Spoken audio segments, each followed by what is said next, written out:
guess it's true, I'm not good at a one night stand. Ciao da Nicoletta ed ecco una pillolina sul dimostrare le cose, sul modo di dimostrare le cose. In una scuola, durante una riunione con i genitori degli alunni, la direttrice metteva in risalto l'appoggio che i genitori davano ai loro figli. Capiva che la maggior parte dei genitori della comunità erano lavoratori.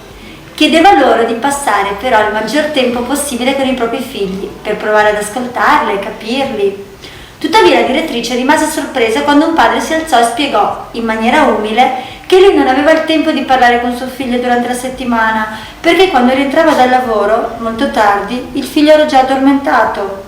Quando usciva per andare al lavoro era presto e il figlio era ancora lì che dormiva. Spiegò inoltre che doveva lavorare in questo modo per poter provvedere al sostentamento della famiglia, perché erano molto poveri.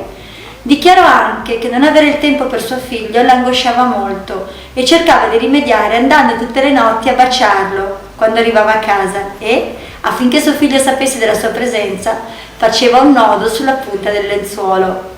Questo succedeva religiosamente ogni notte in cui si recava a baciarlo. Quando il figlio si svegliava e vedeva il nodo, sapeva che suo papà era stato lì e lo aveva baciato. Il nodo era il mezzo di comunicazione fra loro. La direttrice si emozionò per quella storia singolare e si sorprese ancora di più quando constatò che suo figlio era uno dei migliori alunni della scuola.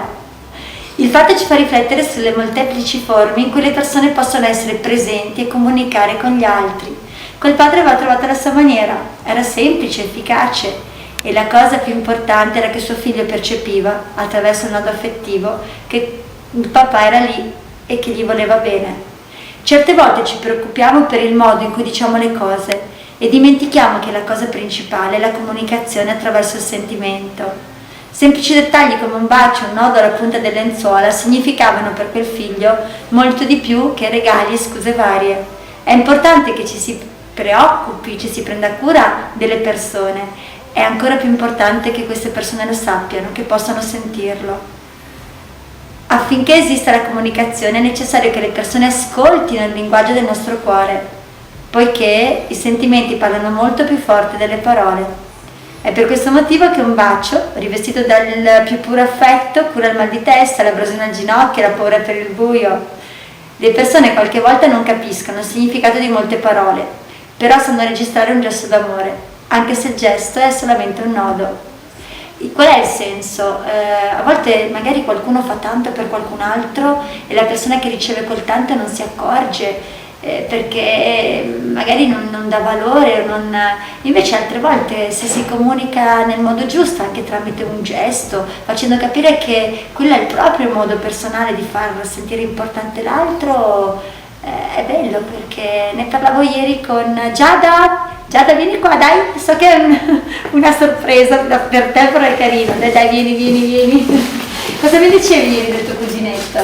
Ah sì, dicevo che praticamente non ero potuta andare al suo compleanno perché dovevo lavorare e io a lui avevo detto solamente: tesoro, non posso venire, mi dispiace. La volta successiva che l'ho visto, lui era tutto mozzo, non parlava molto e io non avevo capito subito il motivo. Poi ci ho pensato e mi sono detta: cavolo, sicuramente è perché non sa il motivo per cui non sono andata al suo compleanno. Così l'ho preso in parte e gli ho detto: Ale, guarda, io non sono venuta perché dovevo lavorare quel giorno. È cambiato da così a così perché gliel'avevo spiegato e quindi abbiamo ricominciato a parlare come sempre. E quindi comunica cosa significa per te fare quel gesto, perché anche a me è successo che qualcuno ha fatto tantissimo per me a livello pratico, magari non era così tanto avvezzo alle parole e per me i suoi gesti valevano poco. Ora ho capito che in realtà era il suo modo di amare ed era un modo stupendo e che vale molto di più un gesto fatto con amore che 1000 parole vuote lasciate così al vento. Cosa puoi fare per dimostrare, per far capire che quello è il tuo modo d'amare? A te la risposta. Ciao! Ciao! Ciao!